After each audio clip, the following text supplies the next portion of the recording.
তরমুজ চাষের ওপর গুরুত্ব দিয়ে কৃষকদের নিয়ে এক আলোচনা সভায় মিলিত হলেন ঋষ্যমুখ কৃষি দপ্তরের তত্ত্বাবধায়ক সুজিত কুমার দাস।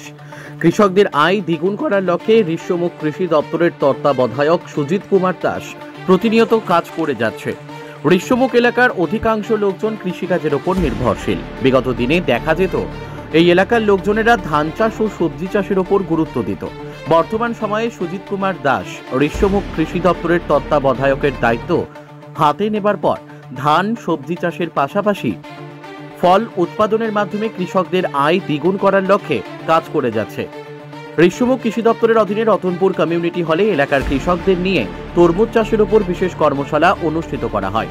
কিভাবে সঠিক সময়ে সঠিকভাবে তরমুজ চাষ করে কৃষকরা নিজের আয় বৃদ্ধি করতে পারবে তা নিয়ে প্রশিক্ষণ প্রদান করা হয়। কৃষি দপ্তর থেকে তরমুজ চাষের জন্য সরকারি সমস্ত সুযোগ সুবিধা প্রদানের আশ্বাস প্রদান করা হয়। আজকের এই কর্মশালার মাধ্যমে কৃষকদের মধ্যে কৃষিজ বীজ ও সার প্রদান করা হয়। কর্মশালা শেষে রতনপুর এডিসি ভিলেজে যে সকল কৃষকরা আত্মা প্রকল্পে তরমুজ চাষ করেছে তাদের জমি পরিদর্শন করেন ঋষ্যমুখ কৃষি দপ্তরের তত্ত্বাবধায়ক সুজিত কুমার দাস সহ কৃষি দপ্তরের অন্যান্য আধিকারিকরা। আজকের এই সমস্ত কর্মসূচি সম্পর্কে সংবাদ মাধ্যমের সামনে জানালেন ঋষ্যমুখ কৃষি দপ্তরের তত্ত্বাবধায়ক Sujit Kumar Das. Bureau report, S news Bangla.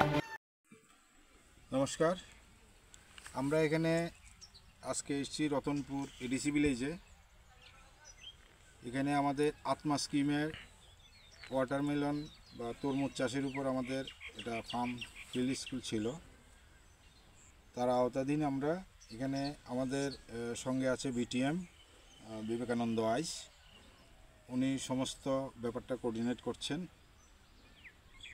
এবং এখানে আমরা তরমুজ চাষের উপর প্রশিক্ষণ দিয়েছি। আজকে 5 নম্বর ক্লাস, 6 নম্বর ক্লাস যখন হারভেস্টিং শুরু হবে ওই দিন আমরা লাস্ট ক্লাস করব এবং সমস্ত কৃষকদের ডেমনস্ট্রেশন দেখাবো যে এটা তরমুজ চাষ কীরকম লাভজনক হয়। এখানে এই যে প্লট, এটা সম্পূর্ণ জৈবিক পদ্ধতিতে করা হয়েছে। এখানে কোনো ইনঅর্গানিক কোনো ফার্টিলাইজার বা কোনো পিপিসি ব্যবহার করা হয়নি। এখানে আমরা ইয়েলো স্টিকি ট্র্যাপ দিচ্ছি, কারণ এখন যেহেতু ফ্রুটিং স্টেজে এসে গেছে তরমুজটা, তার জন্যই এখানে যে ইনসেক্টের আক্রমণ হতে পারে তার জন্য আমরা আজকে ইয়েলো স্টিকি ট্র্যাপ ইনস্টল করে দিয়ে যাচ্ছি কৃষকের মাঠে এবং ওনাদেরকেও কিছু দিয়ে দেওয়া হয়েছে। আশা রাখি এই যে কৃষক তরমুজ চাষে লাভবান হবেন এবং আগামী দিনে আমার এই এডিসি ভিলেজের বিএসসি চেয়ারম্যান স্যার ছিলেন আমাদের প্রোগ্রামে,